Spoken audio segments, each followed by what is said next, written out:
1500 metre, 1800 metre, 800 metre, அப்புறம் தொடர் ஓட்டம் அப்படின்னு சொல்லிட்டு ஒவ்வொருத்தர் கை மாதிரி விளையாடக்கூடிய விளையாட்டுகள். இந்த மாதிரி இந்த ஓட்டம் அப்படிங்கிறது நிறைய இன்னைக்கு வந்துருச்சு. ஆனா அந்த காலங்களில் எப்படி இந்த ஓட்டம் பார்க்கப்பட்டிருக்கு அப்படின்னா தொட்டு விளையாடும் விளையாட்டு அப்படின்னு அழைக்கப்பட்டிருக்கு. இது அந்த காலங்களில் மறவர்களுக்கு இடையே மிகச்சிறந்த விளையாட்டா பார்க்கப்படுது. இந்த மறவர் அப்படிங்கிறது வந்து ஒரு இனம். தமிழர் இனங்கள் முக்கியமாக வீரத்தோடு இருக்கக்கூடியவர்கள் யாருன்னு பார்த்தோம்னா இந்த மறவர்கள். இந்த மறவர்கள் விளையாடக்கூடிய விளையாட்டு தான் ஓட்டம் என்று பெயர் அழைக்கப்பட்டிருக்கு. அதாவது திருமணமான தம்பதியரை பிரித்து வைக்கும் வழக்கம் அப்படிங்கிறது வந்து இந்த ஆடி மாதத்துல நடைபெறும். எல்லாருக்கும் தெரியும், இன்றும் இந்த வழக்கம் இருக்கு. அது இந்த மறவர்களிடம் இருந்து தோன்றியது அப்படிங்கிறத பாலசுப்ரமணியம் பதிவு பண்ணியிருக்காங்க. இந்த ஆடி மாதத்துல திருமணம், அதாவது புதுமண தம்பதியரை பிரித்து வைக்கும் வழக்கம் இருக்கு.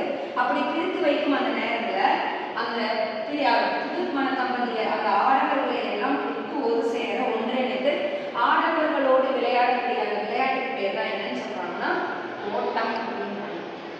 இது வந்து மிகச்சிறந்த வீர விளையாட்டாகவும் வலிமையை வெளிக்காட்டக்கூடிய விளையாட்டாகவும் இந்த தமிழர்கள் மத்தியில் பார்க்கப்பட்டிருக்கு அப்படின்றத நம்ம தெரிஞ்சுக்க முடியுது.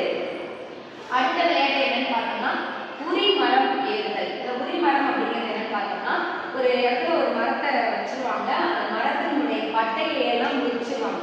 உரிக்கப்பட்ட பட்டை அதற்கு மேல அந்த கம்பத்தை நட்டு மரத்துல இருக்க பட்டையெல்லாம் உரித்து விடுவார்கள்.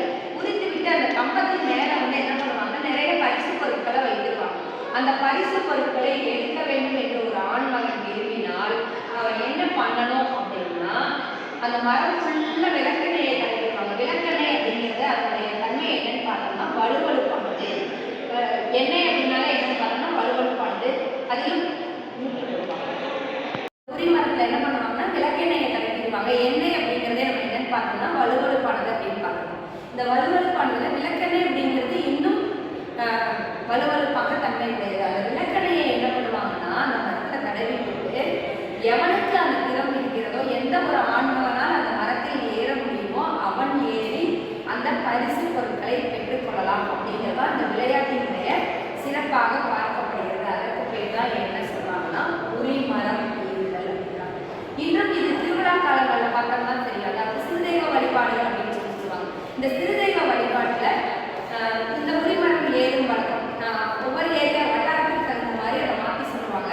கழுகு மரம் ஏறுதல் அப்படின்னு சொல்லி சொல்லுவாங்க, வழுக்கு மரம் ஏறுதல் அப்படின்னு சொல்லி சொல்லுவாங்க. இது வந்து மிகச்சிறந்த ஆண்மகனினுடைய வீரத்தை சோதிக்கும் விளையாட்டாகவும் திருவிழா காலங்களில் நிறுத்தக்கூடிய விளையாட்டாகவும் இது பார்க்கப்படுகிறது. அடுத்த விளையாட்டு என்னன்னு பார்த்தோம்னா இரட்டை மாட்டு பந்தயம். இந்த இரட்டை மாட்டு பந்தயம் அப்படின்னா என்னன்னு பார்த்தோம்னா வண்டி பூட்டி இரண்டு மாடுகள் கட்டி, அதாவது அந்த பக்கம் ஒரு மாடு இந்த பக்கம் ஒரு மாடு கட்டி விளையாடக்கூடிய விளையாட்டு இரட்டை மாட்டு பந்தயம் அப்படின்னு சொல்லப்படுகிறது. இந்த இரட்டை மாட்டு பந்தயத்துல கரைசால் சோடி பந்தயம், நடு சோடி மாட்டு பந்தயம், பெரிய சோடி மாட்டு பந்தயம் அப்படின்னு சொல்லிட்டு 3 வகையா பிரிக்கப்படுது. இந்த கரைசால் மாடு அப்படிங்கிறது என்னன்னு பார்த்தோம்னா நம்ம கன்று குட்டியெல்லாம் கரைசால் மாடு அப்படின்னு சொல்லி சொல்றாங்க. அப்போ அந்த கன்று குட்டிகளுக்கான இந்த இரட்டை மாட்டு பந்தயத்தை கரைசால் சோடி பந்தயம் என்றும், அதை விட கொஞ்சம் வளர்ந்து இருக்கக்கூடிய அந்த மாடுகள் விளையாடக்கூடிய அந்த விளையாட்டை நடு சோடி மாட்டு பந்தயம் அப்படின்னு சொல்லியும், அடுத்தபடியா இருக்கக்கூடிய அந்த விளையாட்டை பெரிய சோடி மாட்டு பந்தயம் அப்படின்னு சொல்லிட்டு என்ன பண்றாங்கன்னா அந்த மாட்டு பந்தயங்களை 3 வகையா பிரிக்கிறாங்க. இதுதான் வந்து இரட்டை மாட்டு பந்தயம். இந்த இரட்டை மாட்டு பந்தயம் அப்படிங்கிறது 3 வகையா பார்க்கப்படுகிறது. அது கன்றுக்குட்டியில் தொடங்கி பெரிய மாடுகள் வரைக்கும் இந்த இரட்டை மாட்டு பந்தயம் விளையாட்டு நிகழ்த்தப்பட்டிருக்கிறது அப்படிங்கிறத நம்ம தெரிஞ்சுக்க முடியும். அடுத்தபடியா ஆடவருக்கான விளையாட்டு என்னன்னு பார்த்தோம்னா பொம்மை சீட்டு. இந்த பொம்மை சீட்டு அப்படின்னா என்னன்னு பார்த்தோம்னா நிறைய சின்ன சின்ன துண்டு சீட்டுக்களை எல்லாம் கிழித்து அதில் பெயர்களை எழுதி அதை என்ன பண்ணுவாங்கன்னா ஒரு டப்பால போட்டு கவிழ்த்திடுவாங்க. கவிழ்த்தி வைக்கும் போது அது வந்து என்னன்னு சொல்றாங்க சூதாட்ட விளையாட்டு இந்த இடத்துல பயன்படுத்துறாங்க. இந்த சூதாட்ட விளையாட்டு அப்படிங்கிறது எல்லா இடங்களையும் விளையாடக்கூடாது, இது தவிர்த்தரணும்.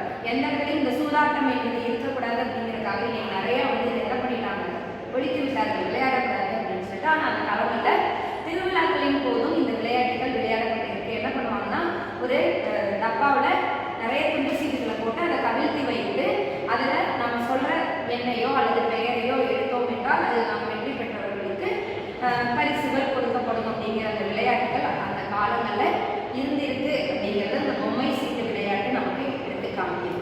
அடுத்தபடியாக இன்னும்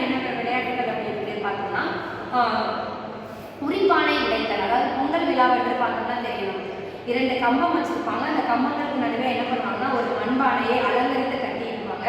அந்த அலங்கரித்து கட்டியிருக்கும் மண்பானையை நம்ம என்ன பண்ணணும், தூரத்தில் இருந்து கண் கட்டி விட்டுருவாங்க. அந்த கண்ணை கட்டிய பிறகு வெகு தூரத்தில் இருந்து அந்த நிதானத்தோடு வந்து என்ன பண்ணணும், அந்த மண்பானையை எவன் ஒருவன் சரியாக உடைக்கிறானோ அவன் அந்த விளையாட்டில் வெற்றி பெற்றவனாக கருதப்படுகிறான். அந்த விளையாட்டுக்கு பேர் தான் என்னன்னு சொல்றோம், குறிப்பானை உடைத்தல் விளையாட்டு. இந்த மாதிரி ஆடவருக்கான விளையாட்டுகள், நாட்டுப்புற விளையாட்டுகள் மிகுதியாக இருக்கிறது அப்படிங்கிறது அந்த ஒவ்வொரு பகுதிகளையும் நம்ம பார்த்து வரோம். இன்னும் இந்த ஆடவருக்கான விளையாட்டுகள் நிறைய இருக்கு. அதை இனி